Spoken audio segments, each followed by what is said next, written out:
You don't know Coley Clark, do you, Gilad? Who? Coley Clark. No. She's New York here, and she was a civil rights 3 seconds. pioneer. How Three many? 3 seconds. Harold, 3? go. Welcome very much to Conversation. A pleasure to welcome the program on this, the first day of the caucus, the first day of the election of 2016 for the presidency of the United States of America, which we're going to have and tip our hat to and talk a little bit about. But primarily here in the first program we're doing, it's my friend Jon Haggins, and he's a MNN producer of long standing. He's a travel writer. And he is a very, very dapper young man, as you can see here. And I want to know first thing, Jon, who's your tailor? You are. Oh, thank you very much. I'm glad you get good taste and everything. So, Jon, you've been around for quite a while, and you're a travel writer. That's correct. And I'm glad to hear that it's getting to be such a good pleasure to travel on the air travel of the world, and so we'll get into that later. But wonder if you couldn't please share, just in a biographical way, where were you born and raised, and how did you get into the business of being a travel writer and so forth here at MNN? Well, the first question, Yes, I was sir. born in Florida, but I came to New York when I was 10, Right, almost 10. right. And I was in the fashion business first. You were? Yeah. And then apparently evolved into the travel business.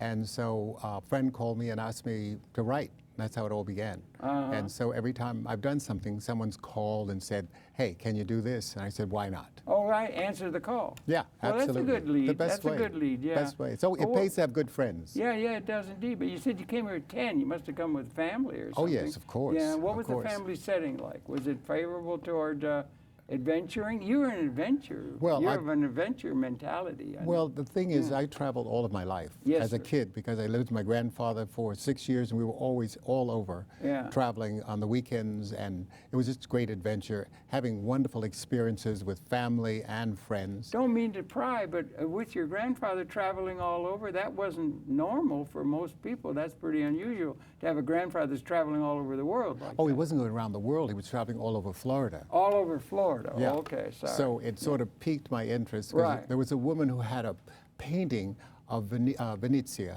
Venus, wall. yeah, yeah. And I said, where is that? I thought Yeah. maybe it was another world. Gorgeous. And so I always wanted to go. And so it's always been, Right. in the back of my head, I've got to do it, I've got to do it. So travel, my first trip was to Rio when I was Right. 22. That was my first de international trip. Janeiro, And it yeah. was just amazing. Really? Was As a- it carnival time or Oh, no? yeah. It was, yeah, okay. Exactly. And what's wonderful is I'm going back this year to celebrate the 50th year having been down to Rio. Bless you, And I'm that's so great. excited about it because I was just there last year. Yeah. And I was lying on the beach and I thought, I've got to come back next year because it makes sense. Yeah, 50 yeah. years of this wonderful place. Too bad those Brazilians don't know how to do the samba. Right? Oh, yeah, right. Did you go down and teach them how to do the samba? No, a they were little bit? teaching me, as a matter of fact. No. Oh, yes. I'm surprised. It was wonderful, though. Yeah. And people are so friendly and Yeah. so wonderful. Yeah. And you just feel like you're at home. And travel is such a wonderful education, and that's what people really have to really learn. That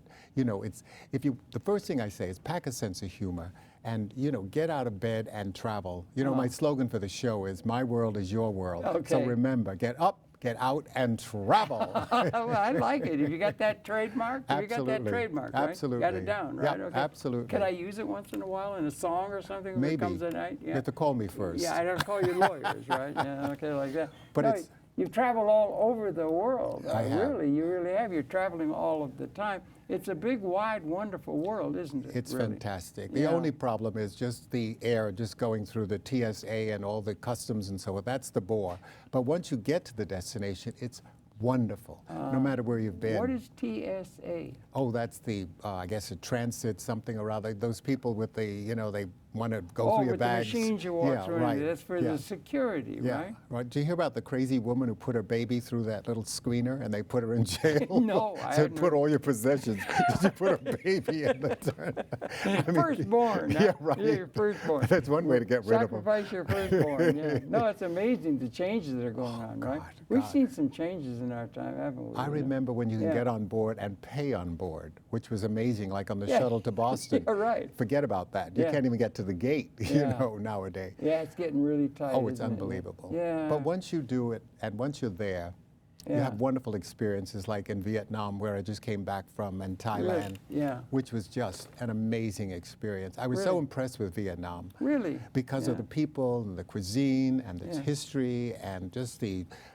topography was just amazing, absolutely amazing. Had you been there before? I've In never- Southeast Asia before? I've been to Southeast Asia, but not to Vietnam. I've been to Malaysia and Thailand and Cambodia, and but not there. Unfortunately, I got a lot of maybe from my early my adulthood and young awful images of Vietnam of the wartime. Oh yeah, well, Agent Orange and that sort of thing. I just have these kind of things from the days of the Vietnam War. well, that was a silly war also. It was horrible. But also, what they have there is a remnant museum, and they have remnants from the war. So they, you know, they still have not forgotten their history, but they go on. They go on living because it's so important, and they really share this experience with people, so that shouldn't happen again, which I think is really important. You know, not to relive that experience. But they also have beautiful, you know, buildings and food, and they have this. You know what's amazing is they have a floating market, which I think is amazing. A floating market. A floating market On where the people. rivers or something? Yes, on the river. And what happens is that people come out early in the morning and they buy from these various vendors who are selling their things. And it's just, it's not like the one in Thailand, because Thailand is for tourists and it's colorful. This is colorful in another sense, and it's just so exciting. The distinction between Thailand and Vietnam. We tend to link parts of the world, Southeast Asia or something together, but there's a hell of a lot of variety within each of those linkages. Absolutely, absolutely. And I personally can't tell the difference in terms of the look of the people because I'm not that familiar, but there is a difference in terms of distinction between the different nations. One major thing I think it is, if I'm not mistaken, I'm not sure, but I think it's something like language. I think there's something like 7,000 languages. Oh, well. That's what I'm told about. That how you distinguish a language from a dialect and that kind of stuff. Yeah, well, we're losing a lot of them.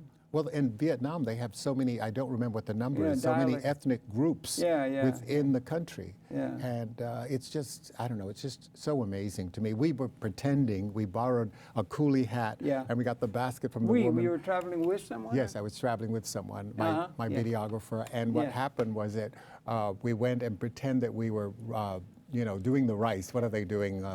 Whatever they do with the rice. Rice fields. And we have the photo for photo op, and it's just so much fun. And the woman who loaned us this, she said, you know, would you like that little switchblade? And I said I wouldn't know what to do with it because I don't know what to do with the rice, but it was just a fun. You mean the cultivation of the rice, or the harvesting? Harvesting. Yes, See, I never. Which I have no idea. I don't either. Yeah, but it was just fun to be out there and just pretend. You know? And great photos we got from that. You're too young to remember Let's Pretend. That was a thing. It used to be on radio. Do you remember a thing called radio? Of course. Yeah. I remember they used to have a program called Let's Pretend. Was Joan Hamburg on that? I don't know who it was. It was just a song. It just came into my head and everything. It's really interesting that you get all that kind of travel in, and you do it with a particular, if I'm not mistaken, you keep track of cuisine. Right? Oh, it's so important. So when you travel, you have to eat. 7,000 languages. There must be 7,000 plus cuisines or something. Well, and that's a way of keeping track culturally of the world, isn't it? Yeah, but the variation, you know, and I think you have to have an open mind. All right. And to be able to try things. As you say. Pack a sense of humor. But you also have to try things, you know, and you can, perhaps you don't like it, but at least you can try it and say you've had it, you've experienced it. And there are two things that I don't like.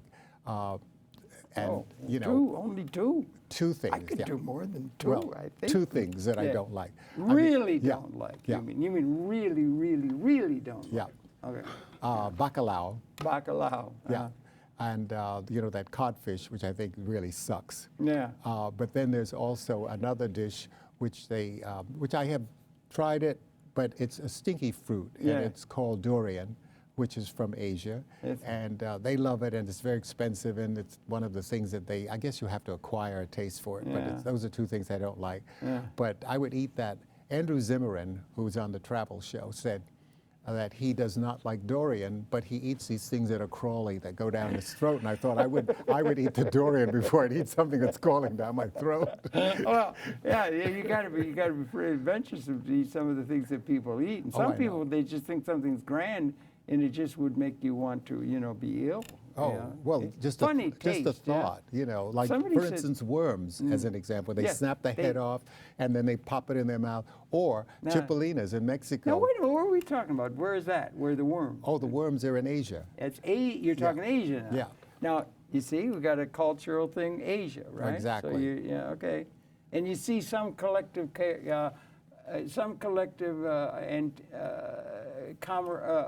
connection between Asia and the other ways in which we divide humanity up has some basis in culture and also that have meaning in an everyday sense. Oh, sure. Yeah. And, this is what they're used to eating, and, Yeah. this is absolutely fine for them, but meanwhile, I stay clear of it, Yeah. But also the other thing is chipolinas, which are those little grasshoppers in Mexico. Yeah, I've heard of that too, yeah. And I've had some of those. I thought it was just a garnish on the potatoes. I had no idea. So it's, you don't know, no matter where you are, you just have to experience and try it. I think the most important thing you've said so far is that you just got to have a sense that you just got to laugh, or else you're going to roll up and die in this world. There's so much conflict and so much confusion and that sort of thing. So you've traveled. Have you got any particular part of the? Have you been an equal visitor of each parts of the world? Is there any place you've missed that you would like to go? Or there's so many. Where would the siren song of "Come Hither" call to you now? Which part of the world might you want to go to that you've not had a chance to, and why? Well, I'd like to go to. Or how do you decide where you're going to go? It's a big, wide world. At the beginning of the year, I write it down. I say, gee, I haven't been there. I'd like to do that. I'd like to do that. I'd like to go back there because that was such a great experience. But the next time I go, I'm going to have a different experience because I've had people say to me, why do you go back? Why do you repeat something? Yeah, why do you? Because each time I go, there's another experience. It's another rock to be turned, so to speak. And you go back, and I've been to Tunisia 8 or 9 times. Tunisia, really? Yeah, and each time I've gone back to discover. One time I came back and I said, okay, where do the young people hang out? So I wanted to, I said, enough with the rocks. Yeah. We've seen enough rocks in terms of stones and all the Roman ruins and so forth. Yeah. Let's do something else. Where are the beaches? Let's do something else. The islands of whatever. Yeah. So it's always another experience. Why Tunisia? Oh, I'm just saying that's just one example, No, but you but said I've you've been there many there others. that many times. That's a lot of times to be at one. Because it's a wonderful country. It's a Yeah. wonderful country. It's I've really been through beautiful. there a couple times. I did a program with Yasser Arafat Oh, wow. in Tunisia. That was a while back. Yeah, it was a while back. Yeah. Yeah. It's an amazing country. It was an amazing adventure because they had all kinds of people in the trees with guns and things protecting. It was like something out of a. We had to go in a particular way with a car, and then they had to swerve, and they had to go somewhere else, and they had people in trees with guns and stuff. Wow. And it was real. Now, where was this, in the city or No, out that in was the desert? when they Were had you out in come the out desert? of when they were exiled to Tunisia and everything. Yeah. Ah. We did a thing with him, and it was just like something out of an adventure series and everything Wow. like that. But Tunisia, and then I've been to Libya. I've been to Libya about 8 or 9 times. That I haven't done. I'd love to go because I they have liked Roman, they Libya have very Roman much, ruins there. I beg you, Roman yes, ruins, they have them Sabrata, everywhere, yeah. Yeah, it's gorgeous. As yeah. someone said, the Romans were everywhere. They were indeed. Yeah. They were for about 1,000 years. I think they sort of ruled the world as it North was. Africa, as a matter of fact. North Africa, that kind of stuff. Yeah. Do you pay attention a lot? Do you pay attention a lot in your travels? And your cuisine is something I know you're really interested in, and so forth. And what about the historical context in which you're coming to be associated with when you travel? Oh, absolutely. Do you keep track of the historical background of the places you go? Oh, absolutely. I guess that's part of the overall adventure. The whole really. experience. Yeah. It's like, for instance, I went to Egypt for the weekend. Yeah. And someone says, why would For you go the to Egypt for the weekend. weekend? I That's said, very 4 long. days in Egypt. Well, and then they said, is it safe? I had the most wonderful time because I was in Cairo for 2 days and then I went down to Luxor because it was only a weekend. Right. And so therefore, in Luxor, I walked out of the hotel and I walked down to the Karnak Temple, and it was a marvelous experience. Then I took a carriage ride to the Luxor Temple and back to the market, and one of the young men said, my friend is having a baby, can you spell congratulations? So I said, sure. So I spelled it out. He said, perhaps you can think of another word. I said, I would love to, but I'm against time. I've got so many things to do because I've got to do the felucca, you know, the sailboat What's on a the felucca? Nile. It's a sailboat on the Nile. Okay. I've got to do that, and I've got to get back for lunch. I've got this to do, you know, so little time. But I'm running around, had the greatest time. And people talk about safety. I had no problem. I don't know, why would you, if you have fear, you should stay under your cover.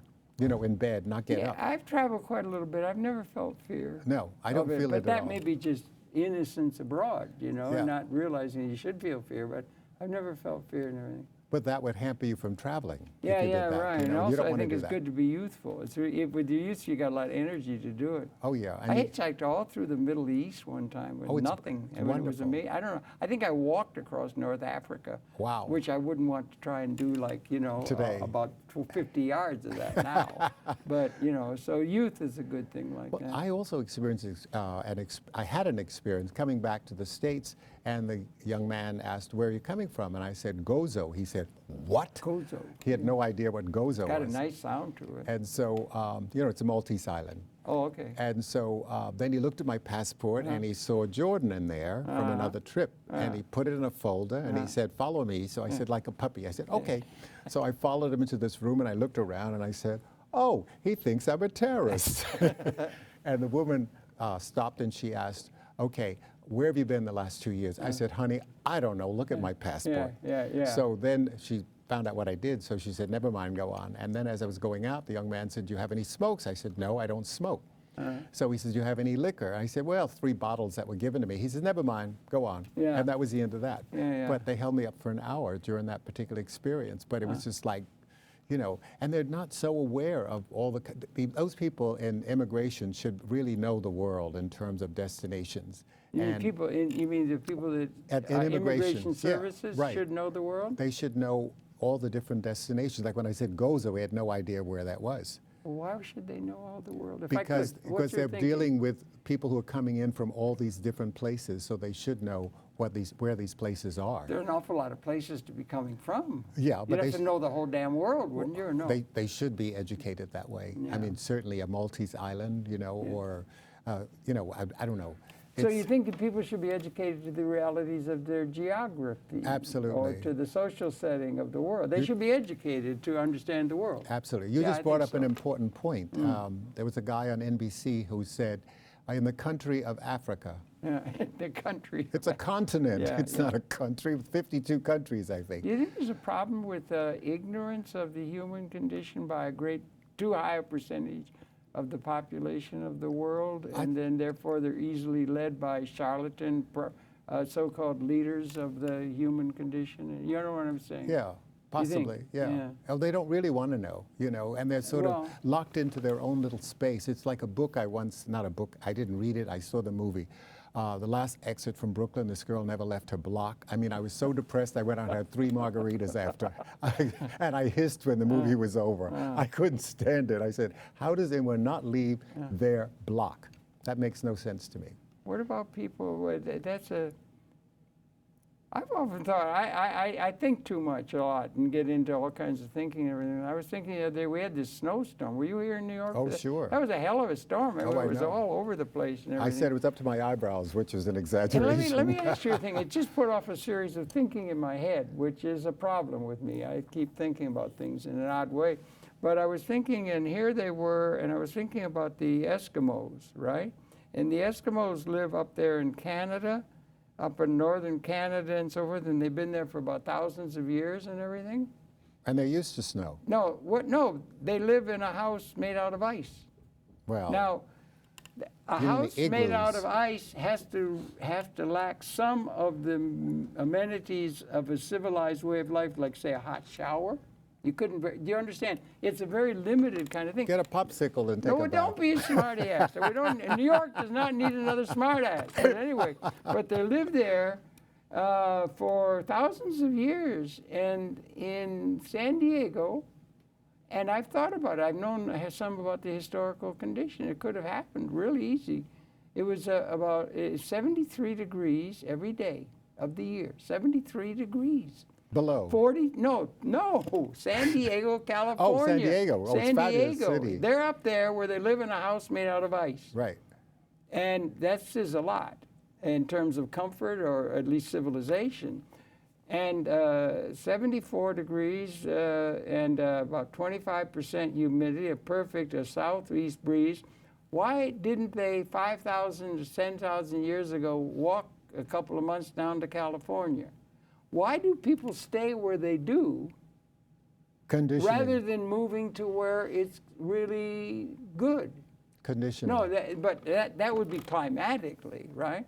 But what about culturally and so forth? What do you think? Why do they stay up? Why do people stay where they do when they have an opportunity to go somewhere else? That could be geographically, or it could be, creatively in your mind or something like that. But why do people stay?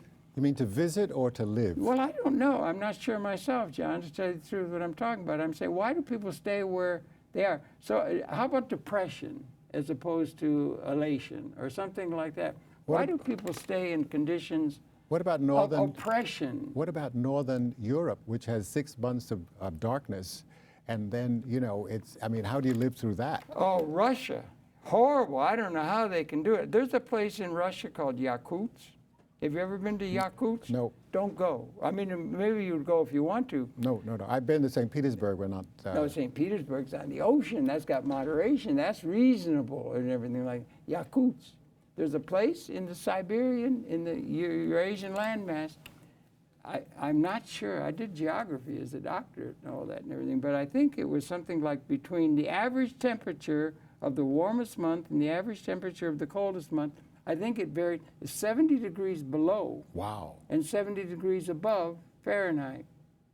140 degree difference in the average temperature. That's nuts. Now and people live there. Why do they live there? Why do people live? I don't know. It's a big philosophical thing going with me. It's probably not worthy of talking about. But I think it's the the good fact talk they're at a saloon conditioned. 3 in the morning or something. They're like. conditioned. You see, that's a whole other thing. Conditioned. Okay, that's the human condition. Yeah. They live in a political context that maybe perhaps is not able to be realizing the full potential. It's just a thought. You never know. No, but I expected you to have the answer. No. People often ask, where else would I live? Yeah, rather or something. than New York. Yeah. And you've been all over. Yeah, and I say, New York. Yeah. I don't want to live anywhere else, but I like to visit.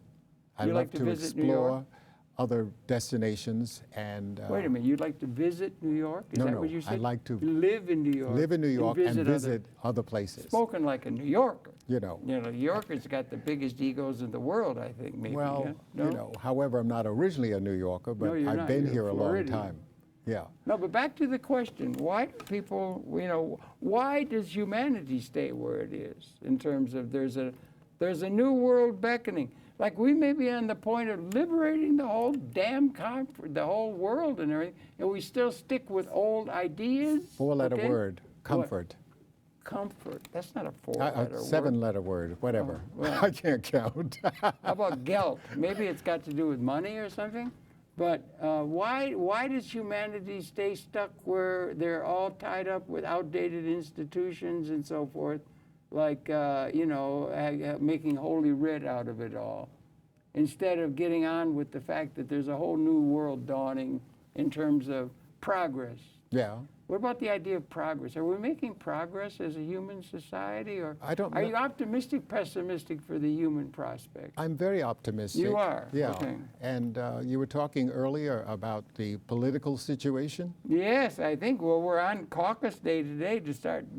8% of the world population, white males, are going to run the world, and they're going to be elected. And there's a few other people that ought to have a say. It seems to me, don't you? You know And what I think mean? the word is a misnomer, Yeah. a minority, because they are the minority. Yes, indeed. And I think it's just really, well, it's almost like the, 1%, the billionaires, that whole thingamajigger. Yeah. Spread it around. No, they spread it around my foot. Yeah, it's all going there. Yeah, and then they're stuck with outdated ideas, and then time marches on. Do you think there's a term progressive? We've made some progress from A little. when there was. I think it's progress from these gadgets. Yeah. But mentally, I don't think there's a lot of progress. You don't think And I think so? that's what we have to work on. The mentality of the people who exist. and also having open minds so that they can allow other things to filter in. And I think that has to do with the political cycle and also the people in general. So the proper perspective is what's coming rather than what has been. Exactly. In terms of mindset. Exactly. And people are very much looking for security by what has been because it's comfortable to settle in with what has been. Right. Or something. Yeah. Kind of stumbling over words. It's like people also stay married because it's a comfort and the situation isn't good, rather than getting out of it. You know, Yeah. so I mean, it's all about conditioning, I guess. Yeah. Don't you think? Yeah, I do. I mean, yeah, I do. I know. I just think we're at a time of sort of, what do you know, I guess it's pretty clear. I don't know what your feelings are about things spiritual or any of that kind of stuff. Or What kind of understanding spirit? Spirit you drink or spirits? No, not spirits you drink. I feel very good about those. No, I was just thinking it's like we've been here, I mean, we're coming to understand things so much, aren't we, you know? They just got the genome now, and they got all this stuff going on. There's so much going on, and Well, it's like a quickening in a pregnancy or something, you know? Well, look at the way of the encyclopedia, which is, Yeah. nobody has an encyclopedia. You just go to your computer and you get all the information you Yeah, need. but that's never been. And you don't When go we to were the young, library. We didn't have that. No, I we mean, had me. encyclopedias, but you also just go any information you want, click, click, click, and you're there. It's amazing. And people don't go to libraries like they used to because they don't have to. The information is right at their I fingertips. spent many hours in what they called the stacks. Yeah, You know exactly. the stacks? Sure. You'd go and you'd have to get a little slip and you have to get it sent to the librarian, get a thing, and you get to read something now. Everything's available. It's just like some sort of a miracle that's coming, and it's like getting more and more. In this century, I mean, my mother was the best mother in the history of the universe in Detroit, where I was brought up and everything like that. And she was, this is indicative of the times in a way, a lifespan or something, but she was, as a young girl, I had 8 years old at a county fair or something like that, there was a contest. And the contest was, you have these kids would line up with an egg on a spoon, and you'd run with the spoon, and then whoever got back to the starting line first won. That was a game? She won. Yeah, it was a game at a county fair, like, you know, and she won. And you know what her prize was? A big surprise, really something big. Another deal. egg? No, she got to get a ride in one of those there new automobiles. Oh, my. That's one generation from me. I mean, and now it's all coming so fast now, and the pace is coming so fast. And everything is so not? disposable. That's what's Pardon? amazing. Anytime you buy anything electronic, you have to get a guarantee or warranty rather, because it'll break down in no time. So you're paying all this extra for the warranty as opposed to before. Things lasted forever. You know, when you had a record player, it lasted forever. That's true. And today you buy something and within a year it's broken or it's Is gone. that because they need to create a new market all the time? Well, they they have want to to have make a more new money, market? more money, more money. It's all about more money. You have to More buy money. another, you know, constantly. And it's unfortunate. And everything goes out of style. That's the horrible thing. You know, I mean, whatever. One thing doesn't, you don't go out of style, man. You look good. Well, thank you. You But really are well think about this dressed. studio, all the different transitions we've Oh, made that's- here. yeah, right. You know, from the Super V to the, I don't know I've what been was. through them all, from Yeah. Porta-Pack on up. Yeah, exactly. You were not around at the Porta-Pack time. No, I don't know what that is. That was the first device that came where you could make television. A little thing you could wear on your hip. You had a reel-to-reel, black and white, 20 minutes of grainy television you could make. Really? The first television, yeah. And that was with this studio? No, that was back about 1965 or something, 60, something like that, where Wow. they had to invent videotape. They didn't have any television. Can you remember when there was no television? No. I can. See, I'm older, right? 72? Yeah, there was no television at all. It didn't exist. There was no such thing. We invent electricity, right? And then we get the telephone, then we get the telegraph, and we had smoke signals from before or something, and everything. And then before there was television, there was the film. There was so you radio. had pictures. You could take Stiglitz, or even, you know, back in the Civil War, they had photography. Oh, yes. And then they had film, and you got Hollywood. So you had the Hollywood, but there was no television. Yeah. And the television was an industry yet to be born. And the new things are being born, too. That's maybe a lesson we could get. And But now television's going out. Well, television is, yeah, that's right, it is. You can't get it, there's no more television sets everywhere. It's all computer screens, right? It's amazing. Because the computer thing's coming, and it's all coming exponential now. Yeah. So we live at a time of really fast-moving change, do It's we a not? disposable society. Disposable, you think, right? Yeah, definitely. And it's unfortunate because, you know, I'd like holding on to things for a while. Yeah, but then is there holding on to things a longing for the past?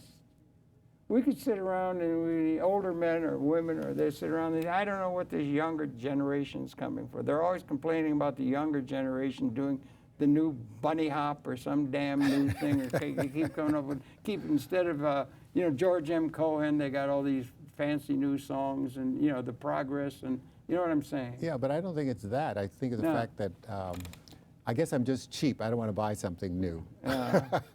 So therefore, I want to keep what I have, and you know, hopefully it'll continue Wait to a work. minute, is that a clue for the human condition? I mean, is that something writ large? Maybe in the human condition there's a propensity to stay with what you've got, you know, and because we got all these institutions out of, what, 200,000 years of our existence as a species? Oh, sure. Well, look at it. You go into a store, you find a tie out of 1,000 ties, you find a tie that you like. Yeah. That tie wears out. You go back looking for that same tie. Yeah, they don't I have do. it any longer. Yeah, I know. So therefore, you're screwed. So it's always, you know, it's an evolution. It just keeps evolving into something else. And I find the tie is the most personable thing that one can have. How do you like my tie? I think it's very nice. Well, it sort of sucks. Yours really stands out. Oh, well, you thank look you. so natty. I mean, you know. Well, the thing What do is, you eat?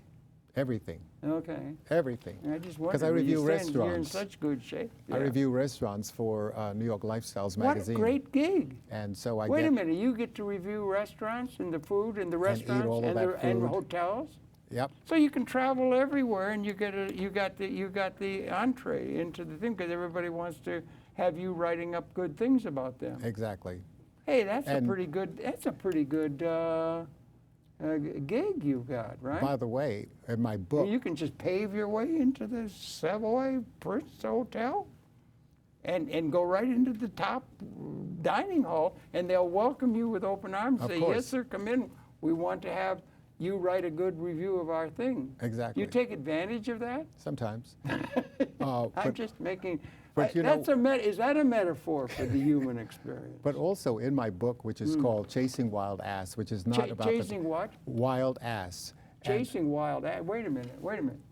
This is a daytime program. But wait, are you sure it's you not want what, to? it's not what Yeah, you're thinking. It's about donkeys. We were in India and we were chasing knew it was. jackasses. I knew it was. And so, but it has like more than 60 destinations around the world.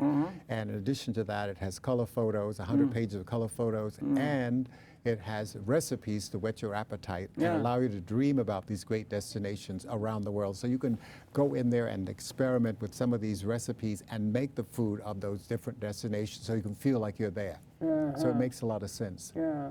And it's on Amazon, so that's really good. Yeah, that is good. You've written a couple books. You've written a number of things. Yeah, this Maybe is you my share third book.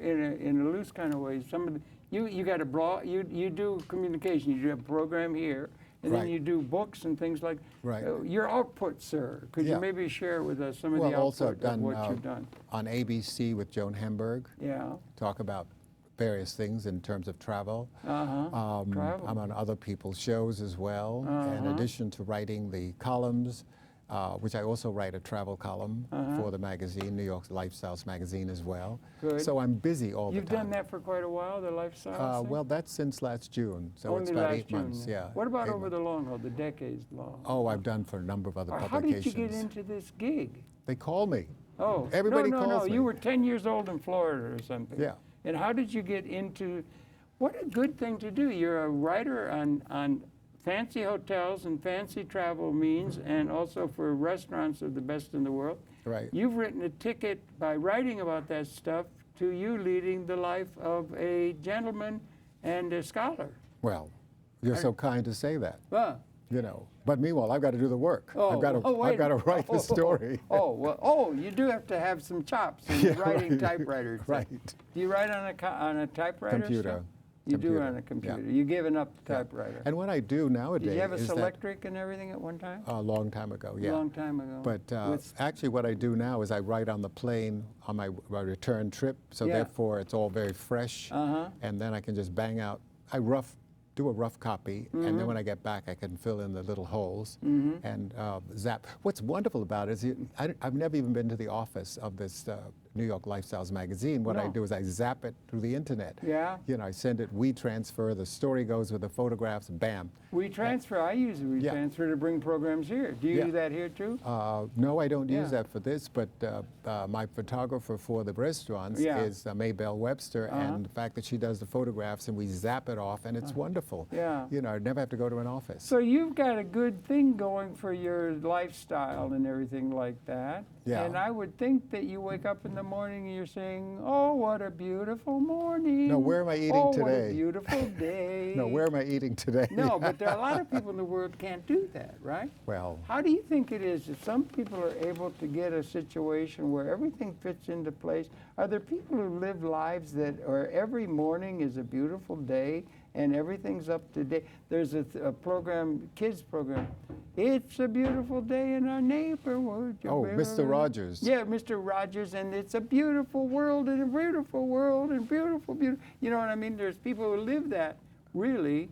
What percentage of the world do you think is in that kind of a mindset, on the average, most of the time, as opposed to people who wake up and said, oh my God, another black day, I have to put up with all this baloney that I have to put up with? I don't know, but I want to say clear of those people who think that way. You do? Yeah. Do you think that's a solution? Well, think positive? Is that you can think your way into that? Positively, yeah, absolutely. You do? Okay, on an individual well, basis. it's waking up. It's a little hard if you're in the middle of a thing and there's all kinds of bombs going off and stuff. Well, where are the bombs? There are no bombs going off here. However, no, but I mean, no, there are people where they are going off. Oh, that's another story. Yeah. But I'm thinking poverty, grinding poverty or but think of in general, when you are waking up and the sun is out, how beautiful is that? It's fantastic. I mean, the fact that you're generously being given another day, you know, because life is not promised, so every day is a gift. Yeah. And I think that's the way we have to really look at it. Don't you look at it that way? I don't know. I'd have to stop and think. That's an important question you're posing. Well, it's I suppose it varies sometimes, you know. Well, I love it. I mean, I wake up and I say, oh, another great day. This is fantastic. Is that, you wake up that way every day? Every day, never without exception? Absolutely. And I'm just so grateful to be able to have another day and to do what I like doing and what I love doing, actually. That's called, Norman Vincent Peale would have called that the power of positive thinking. Absolutely. You believe in that. I think more people should have that. And you can think your way to that even if you're in... It's automatic. Even if you're in, let's just go to some sort of horrific Auschwitz situation. Well, you could think that, no, what I'm trying to say is, you're in terrible oppression, unjust, terrible oppression situation of everyone around you, everything around you, and everything like that. Well, I've never been, so I don't... Would you still be able... No, I'm trying to think. You've had a favored life. You had a great-grandfather. You had this kind of stuff. You had all the advantages in a certain sense, like I did too. But I've also... Some of us have. I've also been told stories, like I've been to West Africa, where the slave castles and those horrible slavery. stories. How did you like that being a slave? And also down in, let's see, Robben Island, you know, where Mandela was imprisoned. Yeah. Those were incredible experiences to hear the stories of the people who had... No, I'm talking about what if you had lived them, or you are living them now. Well, that would be another story, I suppose. You know, however, fortunately, I'm not living that. No, you know. You're not. You know, what percentage of the population do you think, on a percentage basis, lived the life you live, in terms of their given situations? They wake up in the morning, I have no as idea. opposed to those who are, let's say, like on a slave ship coming over from West Africa. Right. Terrible, grinding, Auschwitz even, right? On a scale, and what is the trending in that ratio between the people who make up the human population through time? Well, you know, that I can't even begin. No, it's just a thought. I can't even begin to think about it. But somebody once asked me, what is it like for a black man in South Africa? And I said, how would I know? I'm a tourist. I go in, I'm staying in a 5-star hotel. I have a chauffeur driving me around, whatever. How would I know what it's like? You know, I mean, I've not had the experience, but they thought because I happen to be black that I would know. But how would I know? I haven't lived it. At least you're black. You got something going for you, pal, and being able to say, I know something about what it is to be not on the, you know, the thing. Imagine me. My name is Harold. And Harold was the king of the Anglo-Saxons. And the enemies of the world are the white Anglo-Saxon males. My name is the king of the white Anglo-Saxons. And I've got nowhere to go in terms of anything but that I'm part of the one, they're the ones who run the world, don't you understand? How would you like to be a white Anglo-Saxon Protestant? I would not. It's terrible. You got nowhere to complain. I mean, because you've had all the advantages. You've run the world for a few thousand years. How would you like to be in that order and not have any, anything you can repair to for having been persecuted against by the terrible people who run this world that sucks? Can you understand what I'm saying? Yeah, but I wouldn't. Yeah. 1066 and all that. You know, the white Anglo. You know, it's terrible being a white Anglo-Saxon Protestant. I mean, it's a terrible burden to carry. Can you understand what it is to be a white Anglo-Saxon Protestant and the burden that has, you know? Well, that's something you have to carry on your back. Well, I have to carry it, but I have to carry that burden. And you don't have to. That's your problem. I know. No, I'll tell you the white Anglo-Saxon Protestant I want to be associated with, if you don't mind. Harold was shot in the arrow with the neck in 1066. It was the last of the of the Anglo-Saxons. And the Anglo-Saxon I want to be associated with is Robin Hood. Robin Hood was the last of the white Anglo-Saxon Protestants, and he was the one who, Errol Flynn. Do you know the movie? Yes, yes. There should be no other Robin Hood movie ever made except Errol Flynn of Errol Flynn. Right.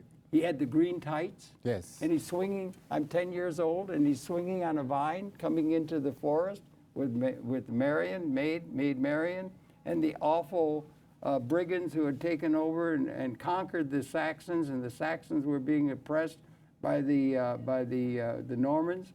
And he says, "Welcome to Sherwood Forest. I'm here to support the interests of the poor and the oppressed." Robin Hood, that's who the Anglo-Saxon I want to be associated. That's what I did in order to deal with that heavy burden of being a white Anglo-Saxon Protestant. Just a lesson to pass on to the younger generation coming along. Okay? What about to the 1%? Yes. No, I'm making a joke, yeah. That they should share. Well, I'm just saying that you've had one group after another's conquered everybody, haven't they? You know, the history of the world, who was it who said history, James Joyce, great poet, he said, history is a nightmare, and one might add of injustice and also, for the masses, from which we're attempting to awaken. Do you think we may be awakening from a history of just qualitative injustice throughout the whole human experience in terms of the masses of the people, or no? You don't see that?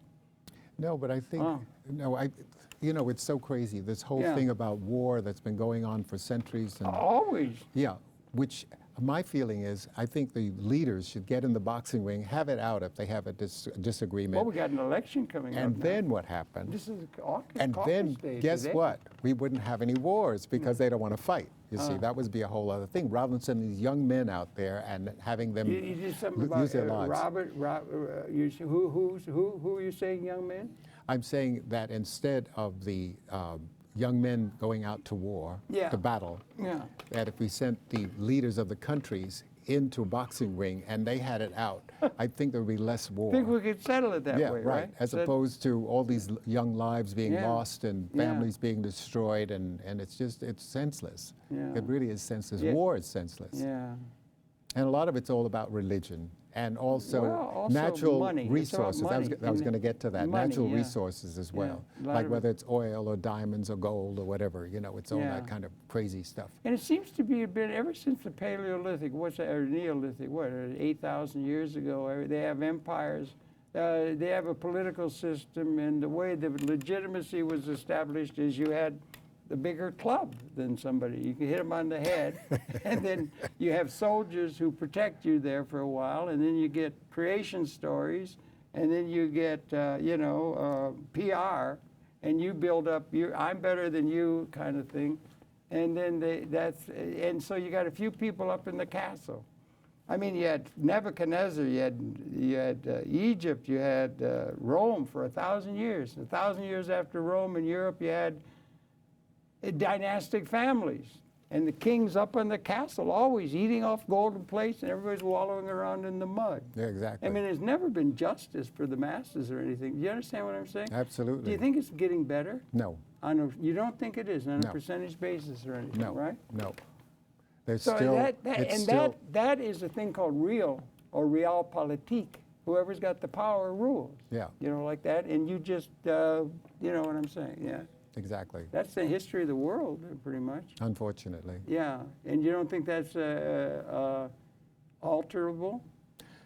I think that it's a terrible thing. I think there should be some balance. Quite honestly. Maybe it's coming, do you think? No, I No. don't think it's going to ever happen ever. Okay, because well, ever's a terribly long time, and it certainly does put a stamp on that, you know, ever. Yeah. Exactly. No, I don't know. I would like to think maybe it can. If it's just based upon power and the rules of power, whoever's got the empire du jour, you know, and like that can rule and so forth, and I don't know. And the thing is, it's based upon weapons, really, isn't it? Oh yeah, that's an And industry. power is based on that's weapons. an industry as well. The weapon Huge makers. industry, yeah. The weapons, the uniforms, all of that sort of stuff. It's a whole industry. By the way, Yes, sir. when did you come to New York? New York City or Yeah. New York, it would have been about 1968. Oh, that's late then. Yeah. Yeah, that's late. Well, that was late. I was other places. I was in California and Utah and teaching at other schools. And Oh, stuff. you were a teacher. I was a college professor, yeah, Oh. for about 6 different universities. How fantastic. I Yeah. never knew that. Yeah, and everything. But then I got here, and then I got in public access and everything. And And you like it? I like what? Public access. Very much so. I think it might be the hope of the world in a very real sense. Is communication is what you need, and you got all these other economic interests, you know, being involved with the other systems of communication. But public access is a place where you can have television that's made within a different, and it's got to be multimedia. I think we're getting out of the print age, the Gutenberg galaxy that James Joyce and Marshall McLuhan wrote about. We're coming out Although of I love that. I love turning the page, regardless. Yeah, but see, that's your proclivity to have things from the past. I know. And that's understandable. Yeah. Yeah, I got some of that too. And I love collecting books. You do? Yeah, Well, that's old-fashioned. I know. Yeah, you're supposed to be always, it's all files All of now, this little, don't you understand? all It's on that little files. pad, yeah, that Yeah, little it's all pad. files and everything done like this, and it's going to get really small. What they got a thing down like this, and you can see, and then it gets down to where it's going to be in your watch. And then it's going to be down And your into a eyeballs are gonna stick pop pin out of your or head. or something. But it's all based upon power and everything, and the power extension of consciousness. That's extension of consciousness. The ability to make the world different in an Eden-like sense is pretty unique to humanity, I think. But you think that's consciousness? Well, consciousness is part of that, it seems to me. It's an extension of consciousness to make the world. And there aren't very many creatures. I mean, my dog barks and stuff, but I mean, mostly creatures don't affect the world or don't have the ability to affect the world like Homo sapien, a unique thing that came out a couple 100,000 years ago out of the evolution. So we come out of that. And if it's power, if it's based on power, the power to hit the other on the head or to have the power, it finally comes down to weapon systems. And it's now finally, after 200,000 years, 10,000 generations we've been here, it seems. That seems to be what science is telling us, 10,000 generations at 20 years a generation.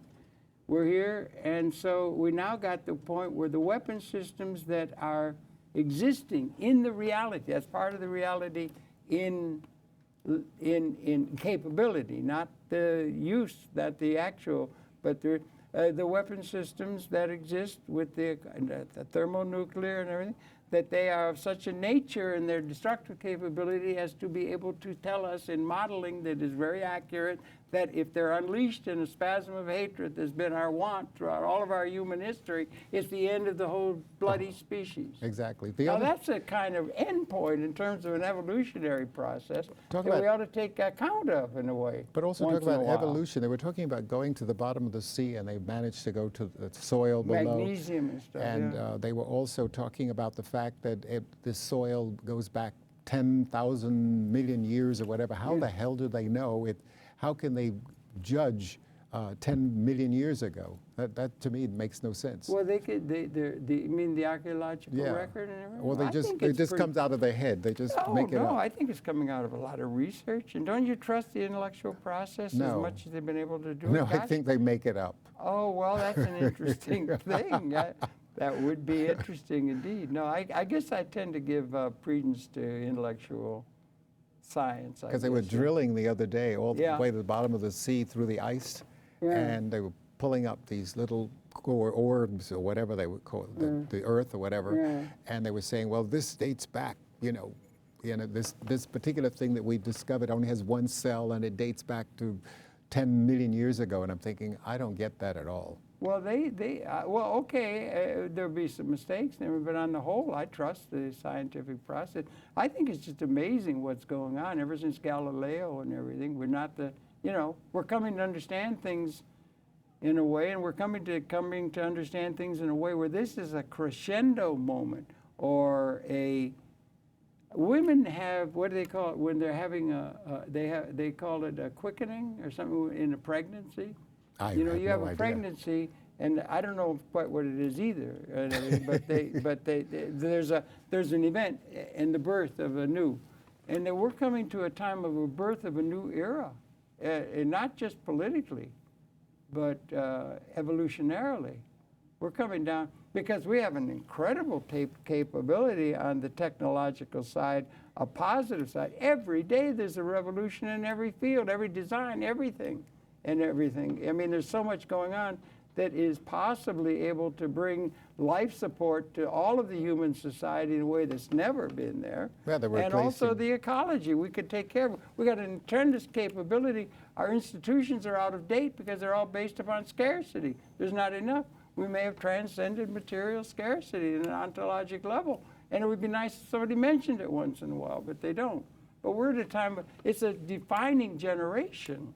Perhaps. I mean, that's something to think about. You talk about institutions, which is interesting. I was thinking of colleges. Yes, sir. You have all of these kids going to college, getting these loans. They'll be paying for the rest of their life.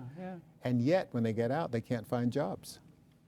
Well, the jobs are being displaced by the fact that information technology is transmogrifying into robotics and taking over the labor contributions of humanity to production, and the production instruments, the capital instruments, are all owned by a tiny plutocratic class, and they're getting overwhelmingly, absurdly wealthy because they own where the production is, and you don't need people as wage slaves any longer. And then what's the point? So we need an alternate way of forming capital and allowing us to do what we're able to do in a living way, and also the ability to get enough buying power into the hands of the masses of the people to clear the market of the good things that can be done and in ecology. And we don't have that in place because we're all enthralled to the outdated institutions we've inherited. But they can't have buying power if they have no jobs. Well, that's right. So that's the major problem that's confronting it. So it's a vicious cycle. You got this guy, dog chasing its tail. You got this guy, Thomas Piketty. Have you seen that? He's a he's a French economist, right? Yeah. Young guy, 40s or so, and I tried to read the book. You can't read it. It's all very obtuse and everything with the economic theorizing, but essentially he says that's the problem, that it's all big. You got a tremendous capability. So they're back again to the weapons have a tremendous capability that God help us that we cannot, let's not stop evolution. Right. We could just kill the other tribe and all those kind of horrors out of history and everything like that. Let's hope we don't. And then the other side, we can liberate. We have an ability to liberate in a unique way to beyond the scourges of scarcity, where if one wins, another loses. That's been zero-sum throughout all of human history. We got a chance to come over and beyond that, and we live in, and it's hard to think that we may live in a time of qualitative evolutionary transformation. Evolutionarily, we're going to come into a new relationship in the universe. What do you think in it'll our be? lifetime? That's really something. What do you think it'll be?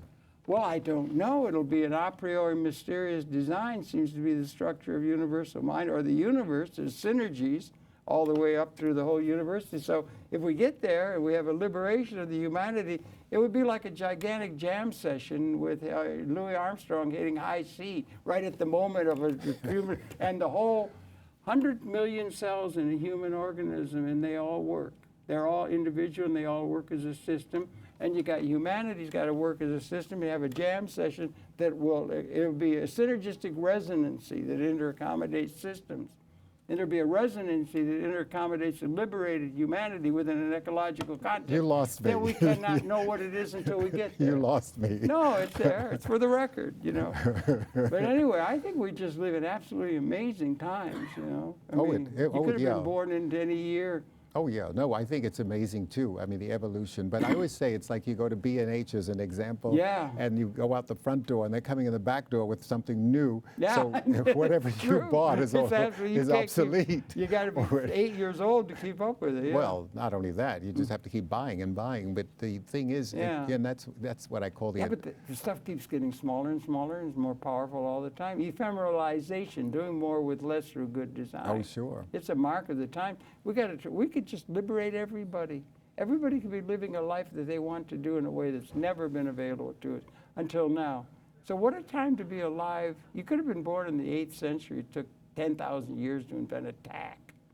Now there's a revolution coming. But I'm sure in the 8th century there was a lot of things going on as well, and they thought they were rather revolutionary. Well, probably they did, yeah. I mean, there were things when you think about the temples, like the Mayan, the whole civilization, and the things that they thought about and whatever. So that was a whole evolution. Yeah. You think in terms of the Egyptians and what they were what they involved. I was thinking today on the bus coming over here about Cro-Magnon man. And what is that? Caveman. Oh, okay. And they say, I just got a new flint thing and I can cut the skin of the animal better than I could last week. I'm so happy, I'm so happy, I'm so happy. But it had a long way to go to get to where we are now. Do you understand? Yeah, but that was an advancement, and now sure. that means we're living in the most interesting time. There's always an evolution. There's always an evolution. Yeah. And I think that's the way the world continues to work and evolve. Well, that seems to be the case. Well, in any case, one of the things we need is some good information about the status of the world, in particular where the good places are to eat and to travel to, and for that, we depend upon Jon Haggins.